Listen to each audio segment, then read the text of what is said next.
గోధ్రాలో సబర్మతి రైల్లో కరసేవకులు ప్రయాణిస్తున్నారన్న విషయం తెలిసి వాళ్ళని తగలబెట్టేటటువంటి గ్రూపు ఒకటి వచ్చి దుర్మార్గం చేసింది.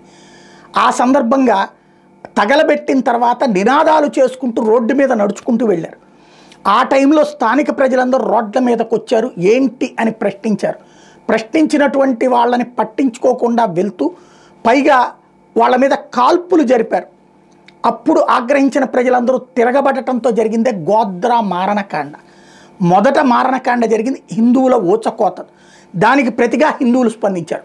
కానీ మనకి చరిత్రలో ఒక తప్పుడు అధ్యాయాన్ని రాసినటువంటి దుర్మార్గులు ఏం చేశారంటే హిందువుల మీద జరిగిన దాడిని అసలు కనిపించకుండా చేసి దానికి ప్రతిస్పందనగా హిందువులు చేసిన దాడిని అల్లకల్లోలం, అల్లర్లు, మైనారిటీలని అణచివేత, మైనారిటీల ప్రాణాలు తీశారంటూ ఒక దొంగ కథలు అల్లి చెప్పారు. తద్వారా మైనారిటీలను ఈ దేశంలో మెజార్టీల నుంచి విభజన చేసే రాజకీయం, తద్వారా బ్రిటిష్ వాడు విభజించి పాలించు రాజకీయాన్ని చేశారు. ఇప్పటికీ ఆ ఫలితాలు మనం చూస్తున్నాం. తీవ్రవాదం వైపుకు మళ్ళుతున్నటువంటి మైనారిటీ యువతరానికి సంబంధించి ఇదంతా ఇప్పుడు ఎందుకు చెప్పాల్సి వస్తుందంటే ఆలస్యం అమృతం విషయం అంటారు. కోర్టులలో తీర్పులు ఆలస్యమైతే న్యాయం అన్యాయం అయిపోతుంది. అలాగని చెప్పేసి వేగంగా న్యాయం చేయడం కూడా తప్పే.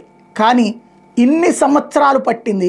అక్కడ అలా చూస్తూ రోడ్డు మీద ఉన్నటువంటి వాళ్ళ మీద కూడా కేసులు పెట్టేశారు. అప్పుడు పోలీసులు ఉన్నది మోడీ సర్కారే, కానీ కేంద్రం చేతుల్లోకి తీసుకుంది. ఆ రోజున గోధ్రా అల్లర్ల తర్వాతన కాంగ్రెస్ పార్టీ వాళ్ళు ఏది చెప్తే అది కేసులు కోర్టులు జోక్యం చేసుకున్నాయి.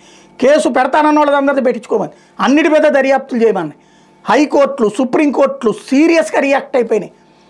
చివరికి ఓ రకంగా ప్రభుత్వాన్ని పక్కన పెట్టి తామే పరిపాలన నడిపేశారు.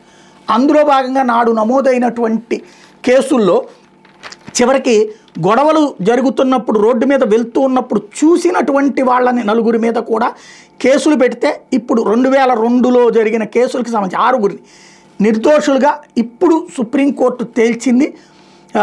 Justice PS Narasimha, justice Manoj మిశ్రాల ధర్మాసనం ఈ మేరకు తీర్పిచ్చింది. గుజరాత్లోని పడోడ్ గ్రామంలో జరిగిన అల్లర్ల కేసులో 6గురిని దోషులుగా రాష్ట్ర హైకోర్టు ప్రకటిస్తే ఈ ఉత్తర్వులను సుప్రీంకోర్టు తాజాగా కొట్టేసింది. కానీ ఈలోపు ఎంత జరిగింది?